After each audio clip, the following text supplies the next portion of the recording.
Have you ever heard of Willie Lynch? Yes. You have. Yes, I have. Do you believe this letter is real, and why? Well, historians have not been able to actually document a European individual by the name of Willie Lynch.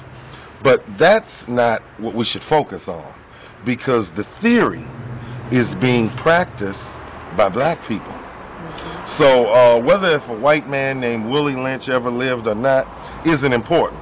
What's important is in 2007, black people across the diaspora, which means the world, the planet, are killing each other, raping, robbing, pillaging, plundering each other.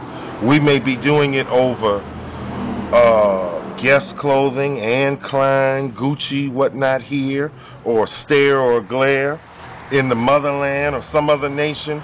We're doing it over tribalism or religion, but we are killing each other at an unprecedented rate. So Willie and Willetta Lynch live. How do you feel about what was in the letter, and compared to society today? What do you see from the letter to now? What's going on? What do you see? I see that after 400 years of enslavement, where we need to understand that our people were denationalized, and what I mean by that, we were a nation. We were not niggers, we were not Negroes, which the root of the word Negro is necra, which means dead. So when we were declared Negroes, we were declared dead people. Walking, talking, acting, dead people. We have eyes, but they don't see for us. Mouths that won't speak for us. A head that won't work good for us. Hands that will not build for us. Hands that we will kill each other over bling bling or platinum or whatnot. And we will become attack dogs in our oppressors' military. We can be sent to Iraq or Afghanistan or Kuwait or Somalia, anywhere. But we can't fight here. We can't fight against oppression here. We can't fight against affirmative action being cut out here. We can't fight against a racist right-wing Supreme Court.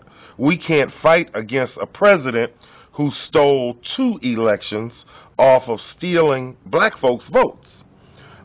We can't fight against drugs. We can't fight against last hired, first fired. So those are the effects and the manifestations of, and there's many more, of Willie Lynch today. Now, how do you feel that, like, the black community can get together and break this curse? What do we need to do to just come together and stop it? We have to have a knowledge of self. It's written in the pyramids, man, know thyself. You have to know yourself. When you find yourself, it's really like finding God. Scripture says, ye are all gods. Lowercase g. This is in the Bible. Children of the Most High God. Big case G. So when you find the knowledge of God or the knowledge of self, it will move us to love self, to care for self, to do for self, to improve self. I think we have religion, but we're lacking God. We've got 10,000 churches in Detroit, but we got 300,000 crack houses. We got prostitution up and down the street. We have carjackings. With all this religion, 10,000 churches, and I'm not even naming mosques and synagogues and all, we should be able to have something in our community. If you go to Chicago, you go to New York, wherever we are, same thing, all these churches. But what do we have? The economics is owned by everybody else. And we're killing each other wherever we are. So we have religious trappings, but we're missing the essence or the root of religion, which is divine principles, loving God. How do you love God who you've never seen? Physically. You love God by loving the God that's in you, by serving you, by helping fallen humanity. So love has to become a verb. It has to become a form of action. Okay. Hold on, stop. But okay. Tell me when you're ready. Recording.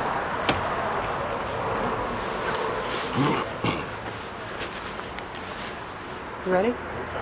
Okay. Okay. Do you feel a lot of people are in denial about the Willie Lynch curse? Yes. I think that the average, and we can go beyond the Willie Lynch curse or the Willie Lynch theory. It's self-denial. Black on black crime, black on black self-hatred. A lot of us are in denial about that. We will refuse to admit that we're full of self-hatred, but we manifest it every day. When we don't seek out black businesses to support, we're manifesting self-hatred. Now, it's not to say every time you spend a dime, it's always got to be at a black business. Of course, that's unrealistic. Right. However, though, anybody who respects themselves and kind supports their own community. Target Market News, which is a Chicago-based black think tank research company, says that in the year 2005, the last year for which the numbers are available, we spent $719 billion. $719 billion. Negroes in this country. We have more money than nations in Africa. We are the richest slaves on the planet. But the problem is, as the great economist and master teacher, Dr. Claude Anderson, says, we spend all our money with everybody else. So the average European, Arabs, Chaldeans, Chinese, whatnot, have two incomes. 100% of theirs and 99% of yours and mine. We are living off of less than 1% of our money. At the end of the Civil War, we controlled less than half of 1% of the wealth of this country. In spite of the Michael Jordans and the big tickets, Kevin Garnett's and other athletes, Serena and Venus, today we own less than half of 1% of the wealth. So it's clear that Willie Lynch is manifesting itself. We're afraid to be at things where it's just us. We're afraid to do things that are designed for us. When the so-called Jews get together, and we know who the original Hebrew is the black man and the black woman, when they get together and they're doing things for their kind, nobody argues. No one argues when Arabs are doing something for themselves. But the only time there's a problem is when black people want to do something for black people. We can't have a black casino in a 85% black populated city, and a black mayor, the former mayor Archer, said that the black man, Barden, who had gave the best proposal, didn't measure up. That is Willie Lynch in action. That is self-hatred. We have Claude Anderson, born here in Detroit. Claude Anderson, who's done all kinds of work. He's wanted around the world. But we can't have African Town. There's something wrong with it. We're 85% black. We have a school board, a school system that's populated 93% black children. We got a black mayor, we got a black police chief, we got a black city council, we got a black school board, we have a 55% black Wayne County Commission, but we can't seem to get anything done. We got Lamborghini driving preachers and Benz driving preachers, and I know the workman's worthy of his hire, and I'm a preacher. I'm not against a preacher living well, but you should do the work. If the preacher is driving a Lamborghini, then the whole flock at the least need to be in a Cadillac. If the preacher is